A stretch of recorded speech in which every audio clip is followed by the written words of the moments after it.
Sir మరి vote share వాళ్ళకి 40% ఉంది కదా, దానికైనా ప్రతిపక్ష హోదా కన్సిడర్ చేయాలి కదా స్పీకర్ గారు అని అడిగితే ఆయన దానికి రెస్పాన్స్ ఇస్తే అయితే ఇమీడియట్లీ వాళ్ళని జర్మనీ వెళ్ళిపోమానండి. చాలా సెన్సిటివ్ టాపిక్ కాబట్టి నేను యాజ్ న్యూట్రల్ యాజ్ పాసిబుల్ ఉండడానికి ట్రై చేశాను. రెండు వైపులు వాళ్ళు ఏమంటారు చెప్పడం నా బాధ్యత. అటు వైసీపీ వాళ్ళు, ఇటు రూలింగ్ పార్టీ కూటమి వాళ్ళు. వైఎస్ జగన్మోహన్ రెడ్డి గారిని పవన్ కళ్యాణ్ గారు మాకు ఈ హోదా ఇస్తేనే మేము అసెంబ్లీకి వస్తామని అడిగితే you're free to go to Germany అని అన్నారు. ఫస్ట్ అప్పుడు ఏం చేయాలంటే సార్, అప్పుడు జర్మనీకి వెళ్ళిపోవాలి. అలా ఎందుకు అనాల్సి వచ్చింది? ఇవాళ 24th February assembly session start అయింది బడ్జెట్ కి సంబంధించి. అది ఒక 20-30 రోజులు నడుస్తుంది. ఇవాళ ఫస్ట్ డే గవర్నర్ స్పీచ్ తో స్టార్ట్ అయింది. వైసీపీకి సంబంధించిన 11 ఎమ్మెల్యేలు 36 ఎమ్మెల్సీలు అనుకుంటా, వీళ్ళందరూ లోపలికి వచ్చి గవర్నర్ గారి ముందు ప్రొటెస్ట్ చేసి మీరే డెమోక్రసీ నిలబెట్టాలి అని వితిన్ 2 minutes వాళ్ళు వాకౌట్ చేశారు. వాళ్ళు ఎందుకు వాకౌట్ చేయాల్సి వచ్చింది? వీటిలన్నిటికీ వన్ వర్డ్ ఆన్సర్, ప్రతిపక్ష హోదా, లీడర్ ఆఫ్ అపోజిషన్. ప్రస్తుతానికి అసెంబ్లీలో 4 పార్టీస్ ఉన్నాయి. అందులో 3 పెద్ద పార్టీస్ ఒక కోalition లో ఉన్నాయి, TDP, JSP and BJP. Opposition లో ఉండేది మేమే కాబట్టి మాకు 11 seats ఉన్నా కూడా డెమోక్రటిక్ ఇంటిగ్రిటీ నిలబెట్టడానికి మాకు ప్రతిపక్ష హోదా ఇవ్వండి అని వైఎస్ జగన్మోహన్ రెడ్డి గారు చాలా గట్టిగా అడుగుతున్నారు. అటు పవన్ కళ్యాణ్ గారు ఏమంటారు, ఈ అసెంబ్లీ దగ్గర మీడియా పాయింట్ అని ఉంటది, అక్కడ మాట్లాడుతూ ఈ 5 సంవత్సరాల్లో మీకు ఆ హోదా రాదు, దాన్ని మర్చిపోండి అని ఒక వార్ ఆఫ్ వర్డ్స్ నడుస్తుంది. ఈ 5 సంవత్సరాల్లో మీరు ప్రతిపక్ష హోదా మీకు రాదు, అది మీరు మెంటల్గా ప్రిపేర్ అయిపోండి. ముఖ్యంగా జగన్మోహన్ రెడ్డి గారికి, కళ్యాణ్ గారికి ఈ ఎంటైర్ సిచ్యువేషన్ మొత్తాన్ని సింప్లిఫై చేసి చెప్పేస్తే ఇవాళ మార్నింగ్ 10 అసెంబ్లీ సెషన్ స్టార్ట్ అయింది. ఒక సంవత్సరంలో జనరల్ గా 3 అసెంబ్లీ సెషన్స్ ఉంటాయి. ఒకటి బడ్జెట్ సెషన్, ఈ ఫిబ్రవరి మార్చ్ ఈ టైంలో జరిగేది. ఇది చాలా ముఖ్యమైన సెషన్. ఇది ఒక స్టేట్ బడ్జెట్ ని ప్రెజెంట్ చేసి డిస్కస్ చేస్తారు మొత్తం. దీని ఇనాగ్రేషన్ ఏదైతే ఉంటుందో దానికి గవర్నర్ గారు వస్తారు. హౌస్ మొత్తం క్లబ్ అయిపోయి ఉంటుంది. అందులో ఎమ్మెల్యేలు ఉంటారు, ఎమ్మెల్సీలు కూడా ఉంటారు. ఇదే కాకుండా మాన్సూన్ సెషన్ అని ఉంటుంది, జూలై ఆగస్ట్. అది వింటర్ సెషన్ అని ఉంటుంది, నవంబర్ డిసెంబర్ ఆ టైంలో. ఈ ముందు జరిగిన సెషన్స్ కూడా జగన్మోహన్ రెడ్డి గారు రాలేదు. కానీ ఈసారి ఆయన లోపలికి వచ్చి డైరెక్ట్ గా గవర్నర్ గారిని ఇది అడుగుదాం అనుకున్నారు. ఎప్పుడైతే ఆయన నుంచి రెస్పాన్స్ లేదో ఆయన ఇమీడియట్లీ వాకౌట్ అయిపోయారు. మీకు సీటింగ్ ఎక్స్ప్లెయిన్ చేస్తే అక్కడ ఏం జరిగిందో అర్థం కావడానికి ఈజీగా ఉంటుంది. అబ్దుల్ నజీర్ గారు మధ్యలో కూర్చొని స్పీచ్ ఇస్తున్నారు. ఆయనకి రైట్ సైడ్ స్పీకర్ కూర్చున్నారు. ఆయన పేరు అయ్యాన పాత్రుడు. ఆయనకి left side chairman of legislative council, upper house అంటే ఎమ్మెల్సీస్ ని రిప్రజెంట్ చేయడానికి. ముందు అందరూ కూర్చున్నారు. ఈ ప్రొటెస్ట్ జరిగే టైంకి జగన్మోహన్ రెడ్డి గారు అక్కడే ఉన్నారు, కళ్యాణ్ గారు అక్కడే ఉన్నారు, చంద్రబాబు నాయుడు గారు, లోకేష్ గారు అందరూ ఉన్నారు అక్కడే. ఇంత చెప్తున్నాను కదా, మీలో చాలా మందికి డౌట్ ఉంటుంది, వచ్చే అసెంబ్లీలో కూర్చోవచ్చు కదా, అందరికీ ఛాన్స్ ఉంటుంది కదా మాట్లాడడానికి. స్పెషల్ గా ఈ ప్రతిపక్ష హోదా ఎందుకు అడుగుతున్నారు జగన్మోహన్ రెడ్డి గారు? దాంట్లో ఏంటి ఆ స్పెషాలిటీ? దాన్ని తక్కువ అంచనా వేస్తారు చాలా మంది. ఫస్ట్ అసలు మీరు దాని గురించి తెలుసుకోవాలి. ఒక అపోజిషన్ లీడర్ కి అసెంబ్లీలో ఉండే పవర్స్ ఏంటి అనేది చాలా ఇంపార్టెంట్ టాపిక్. అండ్ ఇలాంటి ఇంపార్టెంట్ టాపిక్స్ నా నుంచి డైలీ మీకు వస్తాయి. మన తెలుగు రాష్ట్రాల్లో జరిగేవి, జాతీయంగా జరిగేవి, అంతర్జాతీయంగా జరిగేవి కూడా. ఏ రోజు మిస్ అవ్వకుండా ఒక ఇంపార్టెంట్ టాపిక్ ని పట్టుకొని దాన్ని 15 నిమిషాల్లో అందరికీ అర్థమయ్యేలా చేసి మీ ముందు పెట్టేస్తాను. ఆ వీడియోస్ డైలీ చూసిన మీ అందరికీ తెలుసు. బట్ ఈ వీడియోస్ చాలా మంది కొత్త వాళ్ళకి కూడా రీచ్ అవుతున్నాయి కాబట్టి నేను వీడియో పెట్టగానే మీ దాకా రావాలంటే కింద కనబడే సబ్స్క్రైబ్ బటన్ నొక్కి పెట్టుకోండి. మన వాయిస్ ఒక 0.01% ఉన్నా పర్వాలేదు, బట్ ఉండాలి. సబ్స్క్రైబ్ చేశారుగా, డన్.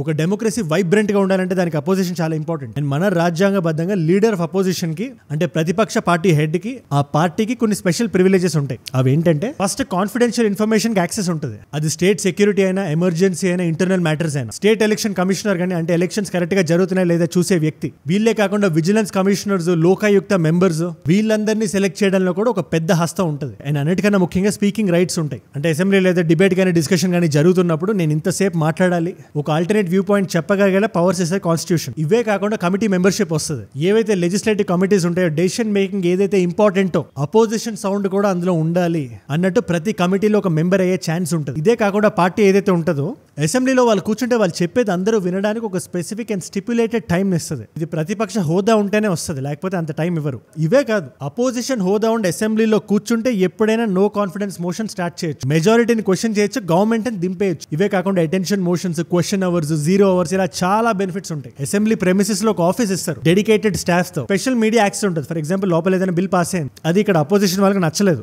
ఇమ్మీడియట్ గా జనాల్లోకి తీసుకెళ్లొచ్చు మీడియా ద్వారా. ఏ మీడియా? State driven media. కాకపోతే ఇక్కడ చిక్కు వచ్చి పడింది. అపోజిషన్ పార్టీగా రికగ్నైజ్ చేయాలంటే రూలింగ్ పార్టీ తర్వాత సెకండ్ లార్జెస్ట్ పార్టీ అయి ఉండాలి. అది కండిషన్ నెంబర్ 1. ఇకపోతే condition number 2, 10% of the seats of the assembly ఉండాలి. అంటే మన ఆంధ్రప్రదేశ్ లో ఉండే అసెంబ్లీ సీట్స్ ప్రకారం 18 సీట్లు మినిమం ఉండాలి. అది వైసీపీ పార్టీ ఫుల్ఫిల్ చేయనందున వాళ్ళకి ప్రతిపక్ష హోదా ఇవ్వలేదు. అందుకనే వాళ్ళు ఏం అడుగుతున్నారు, మీరు బై ద బుక్ ఇక్కడ వెళ్తే డెమోక్రసీకి అన్యాయం జరుగుతుంది, ఒక అపోజింగ్ ఫోర్స్ ఉండాలి కదా, లేకపోతే అది ప్రజాస్వామ్యం ఎట్లా అవుతుంది అని వాళ్ళ పాయింట్ ఆఫ్ వ్యూ ఉంది. కళ్యాణ్ గారు సింపుల్ గా ఏం చెప్తున్నారు, జనసేనకి 21 సీట్లు ఉన్నాయి, దాని తర్వాత మీ పార్టీ వస్తుంది, సో కాన్స్టిట్యూషన్ పరంగా మీకు అలా అడిగే హక్కు లేదు అని అంటూనే బేసిక్ గా ఒకటి హైయెస్ట్ మెజారిటీ ఎవరికి ఉంది, వాళ్ళు ప్రభుత్వం ఫామ్ చేస్తారు. వాళ్ళకంటే నెక్స్ట్ స్టేజ్ ఎవరికి ఉంటే వాళ్ళకి ప్రతిపక్ష హోదా ఇస్తారు. 21 సీట్లు ఉన్న జనసేన 11 సీట్లు ఉన్న వైసీపీకి ప్రతిపక్ష హోదా ఎలా వస్తుంది? ఇక్కడ నేను పని చేస్తాను, మీకు 2 పాయింట్ ఆఫ్ వ్యూ ఎక్స్ప్లెయిన్ చేస్తాను. ఫస్ట్ రూలింగ్ పార్టీ వాళ్ళు ఏమంటున్నారో చూద్దాం. బయటికి వచ్చి ప్రెస్ మీట్ ఇచ్చింది ఫస్ట్ కళ్యాణ్ గారే కాబట్టి ఫస్ట్ కళ్యాణ్ గారు మాట్లాడిందాం.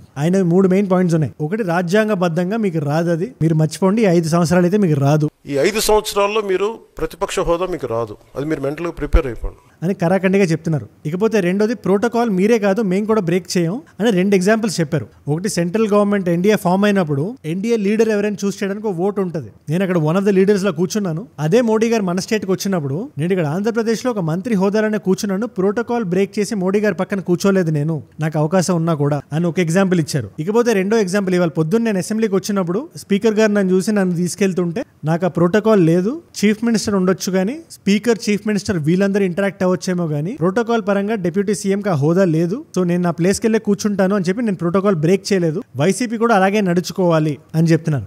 ప్రభుత్వం, మన కేంద్ర ప్రభుత్వం ఫార్మేషన్కి మేము వెళ్ళినప్పుడు పార్లమెంటరీ లీడర్ని ఎన్నుకోవాలి మనం కూర్చున్నప్పుడు, ఎన్డీఏ పక్ష నాయకుడు ఎన్నుకోవాలనుకున్నప్పుడు నేను నాయకుల స్థాయిలో నేను కూర్చున్నాను. ఇకపోతే మూడోది, ఇది చాలా ఇంపార్టెంట్. ఇది ఎవరో రిపోర్టర్ ఆయన అడిగారు, సార్ మరి ఓట్ షేర్ వాళ్ళకి 40% ఉంది కదా, దానికైనా ప్రతిపక్ష హోదా కన్సిడర్ చేయాలి కదా స్పీకర్ గారు అని అడిగితే ఆయన దానికి రెస్పాన్స్ ఇస్తే అయితే ఇమ్మీడియట్లీ వాళ్ళని జర్మనీ వెళ్ళిపోమానండి. ఫస్ట్ అప్పుడు ఏం చేయాలంటే సార్, అప్పుడు జర్మనీకి వెళ్ళిపోవాలండి. ఆయన జర్మనీ గురించి ఎందుకు తెచ్చారో నేను మీకు ఇప్పుడు చెప్తా. జర్మనీలో ఎంఎంపీ అనే ఓటింగ్ సిస్టమ్ ఉంది. దాన్ని మిక్స్డ్ మెంబర్ ప్రపోర్షనల్ రిప్రజెంటేషన్ అంటారు. అంటే ఓట్ షేర్ బట్టి కూడా సీట్లు డిసైడ్ అవ్వబడతాయి. అది ఎలా అంటే ఎక్స్ప్లెయిన్ చేస్తే జాగ్రత్తగా వినండి. ప్రతి ఓటర్కి 2 బ్యాలెట్లు ఇస్తారు.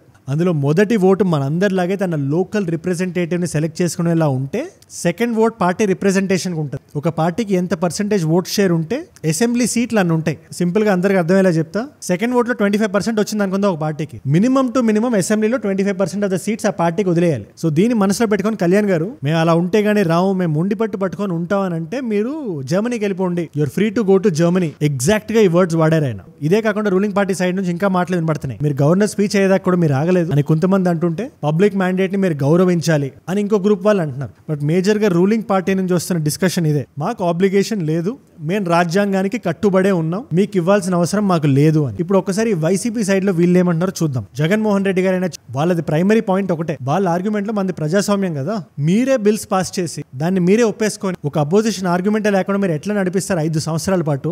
అట్లీస్ట్ డెమోక్రసీని అప్లిఫ్ట్ చేయడానికైనా మాకు ప్రతిపక్ష హోదాని మీరు ఇవ్వాలి. మా పార్టీ కాకుండా ఇంకే పార్టీ ఉంది మీరే చెప్పండి. మీరు అందరూ కోలేషన్ లో ఉన్నారు కదా. మొన్న జరిగిన ఏపీఎస్సీ గ్రూప్ 2 దగ్గరైనా లేదా గుంటూరు మిర్చి యార్డ్ లో ఏదైతే జరుగుతుందో దాంట్లో నేను స్పెసిఫిక్ గా డీప్ గా వెళ్ళదలుచుకోవట్లేదు. బట్ ఒక డిస్కోర్స్ అనేది ఉండాలి విధానసభలో, అసెంబ్లీలో దీని గురించి మాట్లాడే వాళ్ళు, గొంతెత్తే వాళ్ళు ఉండాలి. అందుకోసమైనా మీరు మాకు ఇవ్వాలి అని స్పీకర్ ని రిక్వెస్ట్ చేస్తున్నారు. పాలకపక్షం ప్రతిపక్షం కాబట్టి ఆ ప్రతిపక్షాన్ని ప్రత్యేక వదిలిస్తే దాని మీద ఆధారపడి ఉంటుంది మా తాలూకు స్పందన. మిర్చి ఫార్మర్స్ కి మద్దతు ధర ప్రభుత్వం ప్రకటించాలి, ఆ మద్దతు ధరకి ప్రభుత్వమే కొనుగోలు చేయాలి. ఎందుకంటే స్పీకర్ డిసైడ్ చేస్తారు అసెంబ్లీలో ప్రతిపక్ష హోదా ఉండాలా లేదా అని. ఒక 3 సెషన్స్ జరిగితే అరౌండ్ 70-80 రోజులు ఉంటారు. ప్రజల సమస్యలు డిస్కస్ చేస్తుంటారు ట్యాక్స్ పేయర్స్ మనీతో. మరి అప్పుడు ఆల్టర్నేట్ వ్యూ పాయింట్ ఉండాలి కదా అని చెప్తే ఇది మాకు ఫస్ట్ టైం ఇవ్వని అడగట్లేదు. ఢిల్లీలో 2015లో ఏం జరిగిందో మనందరం చూసాం కదా. బీజేపీకి 3 సీట్లు వచ్చాయి, అక్కడ 10% కట్ ఆఫ్ 7 సీట్స్ అక్కడ. అయినా అక్కడ ఇచ్చారు కదా బీజేపీకి అపోజిషన్ హోదా ఇచ్చారు కదా. అలాగే 1984లో ఇందిరాగాంధీ గారి ఇన్సిడెంట్ తర్వాత రిసౌండింగ్ మెజారిటీ వచ్చింది కాంగ్రెస్ కి. ఆ టైంలో లోక్సభ గురించి మాట్లాడుతున్నాను నేను, 400+ సీట్స్ వచ్చాయి. इंदिरा जी का याद रखना है, उनकी हत्या क्यों हुई? సెకండ్ లార్జెస్ట్ పార్టీ అప్పుడు తెలుగుదేశం పార్టీ, 30 సీట్లు వచ్చాయి. 10% కట్ ఆఫ్ అంటే 52 సీట్లు కావాలి. అయినా కూడా ప్రతిపక్ష హోదా ఇచ్చారు కదా. తెలుగు గడ్డ ఈ భరత ఖండంలోనే జగజ్జగీయమానమై ప్రతిభా సమన్వితమై సముద్రలోపేతమై తెలుగువారి ఆత్మ గౌరవానికి, తెలుగువారి ప్రతిభా విశేషాలకు. అలాగే మాకు కూడా ఇమ్మంటున్నావు అని వాళ్ళు అడుగుతున్నారు. దీని మీద మీ అభిప్రాయం ఏంటి? నేను 2 సైడ్స్ చెప్పాను. ఇది కనబడినంత బ్లాక్ అండ్ వైట్ కాదు. ఇది అందరి సైడ్స్ వాళ్ళ పాయింట్స్ వాళ్ళ సైడ్స్ లో ఉన్నాయి. నేను మాత్రం మీ నుంచే తెలుసుకుందాం అనుకుంటున్నాను. వైసీపీ పార్టీకి ప్రతిపక్ష హోదా ఇవ్వడం కరెక్టా, లేదా టీడీపీ జేఎస్పీ బీజేపీ కూటమి చెప్తున్నట్టు కాన్స్టిట్యూషన్ రెస్పెక్ట్ చేయాలా? ఇది సింపుల్ గా చెప్పాలంటే 2 ఫిలాసఫీస్ మధ్యలో గొడవ ఇది. డెమోక్రసీని అప్లిఫ్ట్ చేయాలా, కాన్స్టిట్యూషన్ ని రెస్పెక్ట్ చేయాలా? బట్ వైసీపీ ఎమ్మెల్యేలు గానీ ఎమ్మెల్సీలు గానీ బయటకు వచ్చి దే ఆర్ వెరీ అప్సెట్. అదైతే మనకు తెలుస్తుంది. మీరే చూడండి ఒకసారి. బొత్స సత్యనారాయణ గారు కానీ, ఎమ్మెల్సీ దువ్వాడ శ్రీనివాస్ గారు కానీ, ప్రతిపక్ష హోదా వల్ల ఒక 20 నిమిషాలు 30 నిమిషాలు ప్రశ్నించే అవకాశం వస్తుంది. ఆ 20-30 నిమిషాలు నేను ప్రజల గురించి మాట్లాడతాను. కళ్యాణ్ గారు లాంటి వాళ్ళు కూడా, మీరు గవర్నర్ అబ్దుల్ నజీర్ లాంటి వాళ్ళని కూడా రెస్పెక్ట్ చేయట్లేదు. మీరు ఆయన స్పీచ్ ఇచ్చేదాకా ఎందుకు మీరు ఆగలేకపోతున్నారు? ఆయన మాట్లాడుతుంటే ఎందుకు మీరు నినాదాలు వదులుతున్నారు అని ఇటు రూలింగ్ పార్టీ వాళ్ళు కూడా చెప్తున్నారు. సమావేశంలో మీరు దాని లోటుపాట్లు మీరు చెప్తే బాగుంటుంది తప్ప ఇలా కూర్చోబెట్టి అరుపులు కేకలు సమంజసంగా లేదు. సో ఈ ఎంటైర్ వాకౌట్ సిచ్యువేషన్ మీద జగన్మోహన్ రెడ్డి గారు ఇమీడియట్ గా బయటకు వచ్చి తాడేపల్లిగూడెం ఆఫీస్కి వచ్చారు. ఆయన అసెంబ్లీ సెషన్స్ కంటిన్యూ అవుతున్నాయి. రేపు మళ్ళీ జగన్మోహన్ రెడ్డి గారు వస్తారనుకుంటున్నారా లేదా ఇది ఎట్లా నడవబోతుంది? Let me know down. నేను వీడియో బిగినింగ్ లో చెప్పినట్టే ఇది చాలా సెన్సిటివ్ టాపిక్ కాబట్టి నేను యాజ్ న్యూట్రల్ యాజ్ పాసిబుల్ ఉండడానికి ట్రై చేశాను. రెండు వైపులు వాళ్ళు ఏమంటారో చెప్పడం నా బాధ్యత. అటు వైసీపీ వాళ్ళు, ఇటు రూలింగ్ పార్టీ కూటమి వాళ్ళు. అదే నేను చెప్పే ప్రయత్నం చేశాను. వీడియో మొత్తం చూడండి. నేను ఏదైనా పాయింట్ మిస్ అయ్యానని మీరు అనుకున్నా కూడా నాకు కింద కామెంట్స్ లో చెప్పండి. అండ్ మీరు ఇక్కడ దాకా నా వీడియోలో వచ్చారంటే నా వీడియోస్ మిమ్మల్ని ఆకట్టుకుంటున్నాయి అండ్ ఒక వాల్యూ పొందుతున్నారు. Thank you so much for that. మీరు చూపిస్తున్న ఈ ప్రేమ, మీరు ఇస్తున్న ఈ వాచ్ టైం, మీ రిటెన్షన్ అనే ఇలాంటి వీడియోస్ రోజు చేయడానికి, ప్రాణం పెట్టి పనిచేయడానికి, ఏది ఏవైనా మన వీడియో ఒకటి వస్తుంది అని మీరు పెట్టుకున్న నమ్మకాన్ని వమ్ము చేయకుండా ఉండడానికి నన్ను ప్రేరేపిస్తుంది. I will not miss a video. నా వీడియోస్ చూస్తాను మీ అందరికీ తెలుసు, బట్ కొత్త వాళ్ళకి మాత్రం చెప్తున్నాను. ఇక్కడ దాకా మన వీడియోలో ఫస్ట్ టైం వచ్చారంటే నా వేరే వీడియోలు కూడా మీరు ఎంజాయ్ చేస్తారు. సో నేను వీడియో పెట్టగానే మీ దాకా రావాలి కదా, కింద కనబడే సబ్స్క్రైబ్ బటన్ నొక్కి పెట్టుకోండి. సబ్స్క్రైబ్ చేశారుగా, డన్. అండ్ ఇలాంటి వీడియో ఐడియా టాపిక్స్ నాకు వచ్చి డైరెక్ట్ గా ఇద్దాం అనుకుంటే Instagram is the way to go. Ajay from ఏజుడ్ అని ఉంటుంది. అజయ్ ఫ్రమ్ ఏజుడ్ 1+ మిలియన్ ఫాలోవర్స్ ఉంటారు. మీరు ఈజీగా కనిపెట్టచ్చు నన్ను. అక్కడ ఇలాంటి వీడియోస్ ని రీల్ ఫార్మాట్ లో చూడొచ్చు, నాతో వచ్చి మాట్లాడొచ్చు, ఇంటరాక్ట్ అవ్వచ్చు, నాకు వీడియో ఐడియా టాపిక్స్ ఇవ్వచ్చు, లేదా నా చుట్టూ నా లైఫ్ లో ఏం జరుగుతుందో చూడొచ్చు. సో నాతో కనెక్ట్ అవుదాం అనుకుంటే యూఆర్ వెల్కమ్ దేర్. అండ్ మీకోసం 2 కాంప్లిమెంటరీ వీడియోస్ పెడుతున్నాను. ఇది రీసెంట్ గా జరిగిన తెలంగాణ టన్నెల్ కొలాబ్స్ గురించి ఒక వీడియో చేశాను, క్లియర్ గా ఎక్స్ప్లెయిన్ చేస్తూ SNLBది. అది ఇప్పటికీ చాలా హాట్ టాపిక్. అది దాని గురించి మీకు ఏ మాత్రం డౌట్ ఉన్నా, ఏ మాత్రం మొత్తం తెలిసేసుకుందాం అని మీరు అనుకున్నా ఆ వీడియో లింక్ ఇక్కడ ఉంది. లేదా APPSC గురించి మన ఆంధ్రప్రదేశ్ లో జరుగుతున్న ఈ గ్రూప్ 2 ఎగ్జామ్ కి సంబంధించి మీకు ఎటువంటి డౌట్ ఉన్నా, దాని గురించి తెలుసుకుందాం అనుకుంటే, దాని గురించి ఏదైతే సౌండ్ వినబడుతుందో క్లియర్ గా ఎక్స్ప్లెయిన్ చేసి ఆ వీడియో కూడా ఇక్కడ ఉంది. మీకు ఏ వీడియో ఇంట్రెస్ట్ ఉంటే ఆ వీడియో చూడండి. అండ్ నేను మిమ్మల్ని మళ్ళీ రేపు కలుస్తా. మనందరం కలిసి పెరగాలి, కలిసి ఎదగాలి. Let us all grow together, let us all rise together, rise above ignorance, rise above arrogance, rise above hate. ఏజుడ్ అంటే మనం. జై హింద్, జై భారత్, జై ఆంజనేయ, ఓం నమో వెంకటేశాయ.